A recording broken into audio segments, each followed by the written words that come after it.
everybody, it's Lavender Town, and today I'm going to be doing a Do This Not That video about clothes and wrinkles. So first I'm going to talk about the forces that are on clothes that cause them to wrinkle. So the first one I'm going to mention is gravity.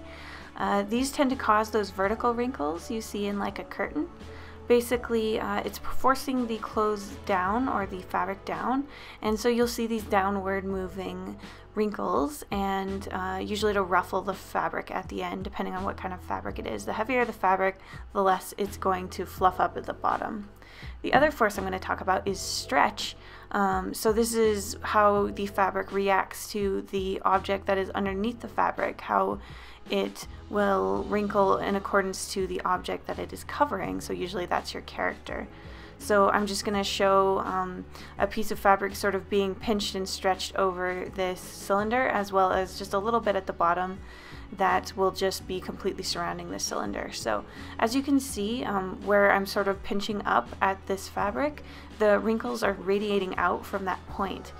Usually when there's a specific point where a fabric is being stretched, wrinkles will basically follow up to that point. And in the middle you can see that the wrinkles are basically following the shape of the cylinder. It's matching the curve that you see at the top. Basically, I think if you can master stretch and gravity, putting wrinkles onto your characters won't be so difficult anymore. All you have to really do is think about these two forces, and of course remember that the tighter the fabric is, the more wrinkles you're going to see, and the thinner the fabric is, the more wrinkles you're going to see.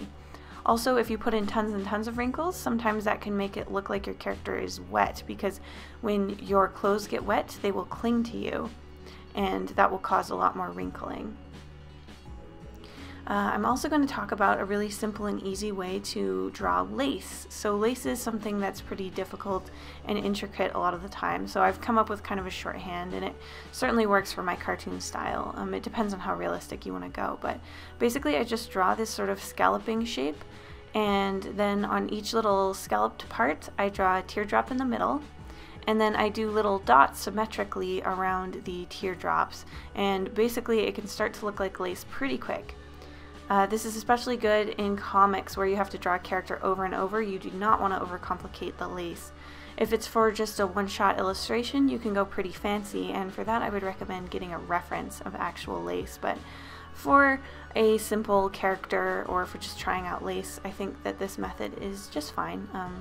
Just make sure to zoom in, and then when you zoom out, your lace will look really fancy. The other thing I'm going to talk about is ruffles and pleats. So a lot of people like to draw anime, and anime girls often have these pleated skirts. So first I'm going to just show you very simply what a pleat kind of is. It's sort of like this zigzaggy bottom, and then you just need to draw up wrinkles from the top, showing the structure of the pleats. So basically this is a structured skirt. I draw the skirt first, and then I do these sort of upside down Y shapes. I erase that little cutout, and then I make it more curved, and it looks a lot like these structured skirts that you'd see with the two simple pleats at the front. Another really common type of pleated skirt is this sort of cheerleader style anime schoolgirl kind of skirt, where you draw down these tapered rectangles, leaving a little bit of space at the bottom of each, and then you fill in all those spaces with a little curve, and then you have your pleated skirt. So basically this is really all you need to get started in drawing more convincing looking fabrics and clothing on your character. I really recommend looking at the gravity and the pull of your character's clothing, because that can help so much in making your clothes look more realistic on your character. So now we're going to move on to the do this not that part. I've already drawn two girls to help us model, and I'll start with the way I used to draw it when I was a lot younger. So basically, I didn't really want to think about the clothes originally. I just drew on these boxy sort of clothes, I don't know, like skirts and shorts and t-shirts, and they never really had much form to them. They didn't have any real details, and they definitely didn't have any wrinkles, because I was really not sure where to put them. And in fact, I think these shoes are actually a lot better and more detailed than I originally would have drawn them when I was a young pup just learning how to draw. So you can see that when I fill the color in, basically we're losing the shape of this character, and that usually won't happen even if you have a pretty baggy shirt. Usually the shirt will be pushed down by gravity and you'll still see a bit of the curve of the spine and other parts of your character's anatomy underneath, especially with an exaggerated cartoon anatomy like this. So on the other side, I'm going to be thinking a lot about the gravity and where the shirt should be bunching. You want the shirt to bunch up in a loose way around the smallest part of your character, like the waist and stuff, if they're wasp-waisted. And then you want the sort of tightest sort of wrinkles down at the wider parts, like towards the hips on this character. And make sure not to over-render. If it's a loose shirt, you definitely don't have to go too nuts with putting wrinkles around the chest area. That seems to be something some people struggle with. And with her shorts, I'm just trying to give them certainly a lot more details and interest. Jean fabric actually has quite a few little seams, and it often has a lot of wrinkles because though it is a stiff fabric, it is wrapping around a very dynamic part of your character. Your legs are like quite cylindrical, and there's a lot of space for wrinkles basically. So while I'm drawing the shoe, I'm thinking about how a real shoe is laced. You need to show the eyelets and stuff if you want the shoe to look more realistic. I'm drawing like a Converse style shoe here, and if I really wanted to make it look good, I would have looked up a reference, but I didn't. Don't follow my example. Look up a reference if you really want a nice looking shoe. But yeah, I'm just trying to consider the more important details, the tread and the little rubber, I don't even know what to call it, it's like a line at the bottom. And yeah, that kind of stuff will really make it more convincing. And because I'm super lazy, I'm just copying it and twisting it and putting it on her other foot. And you'll see it doesn't actually make a difference. Though I realize now that I'm editing this that I should have made her laces fall down on that shoe, and I forgot, but oh well. I'm also going to put a little bit of a design on her shirt just so that you can see how much more interesting a shirt can look even with a very simple shape on it. As long as it's following the curve of your character, it will definitely add to the overall look. And I'm actually going to also show you a simple way to take a complex image and sort of mesh it onto your character's shirt in a simple way, because drawing in that kind of perspective with complicated shapes underneath can be really difficult, and there's a sneaky way you can do it on Photoshop that's way easier. So I'm just blocking in the colors now. I'm also doing more interesting colors because I can't bear to give her light blue everything like I did on the other side. So I'm giving her red Converse, and yeah, just to sort of pop out with the rest of her outfit. And yeah, you can also see I put these little lines on the socks to show that it's kind of a thicker fabric.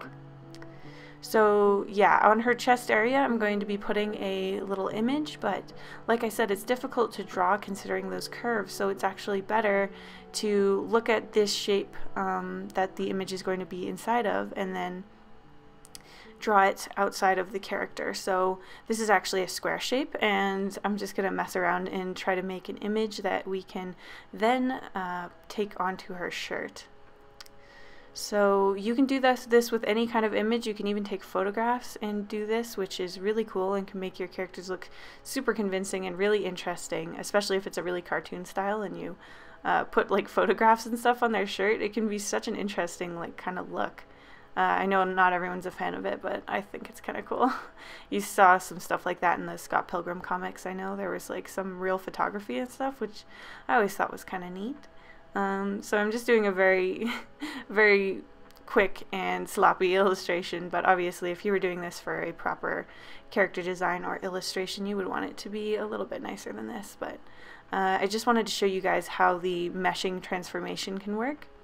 So basically I'm going to take this over here and I'm going to create a new layer with that little cutout part of her shirt. And I'm going to create a clipping mask for my image over that cutout part.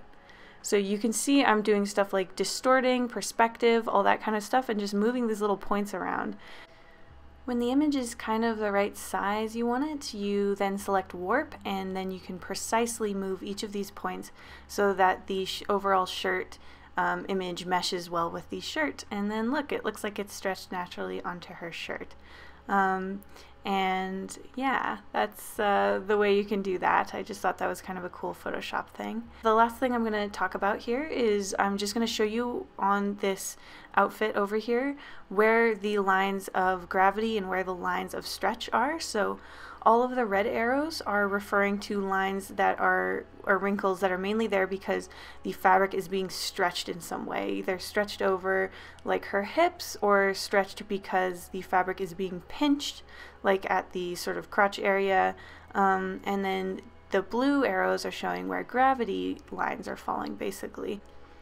And if all else fails, always reference is your best friend.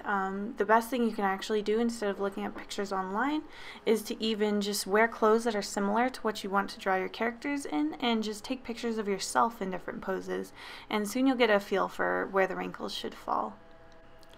Thank you so much for watching this video. I hope it was super helpful. I used to have a lot of problems with clothes and wrinkles especially, so if you have any specific questions, you can leave them down in the comments section and I'll try to answer them as best as I can. And I will see you in my next video. Big thank you to my patrons, including Muffins McGee, Paynamel, Adrian Delport, Chartype, Den, Brock, Juan Alvarez, Blah Blah Blah, Adrian Morales, at Liv Likes to Draw, and Kate Meekins. Thank you so much for your support.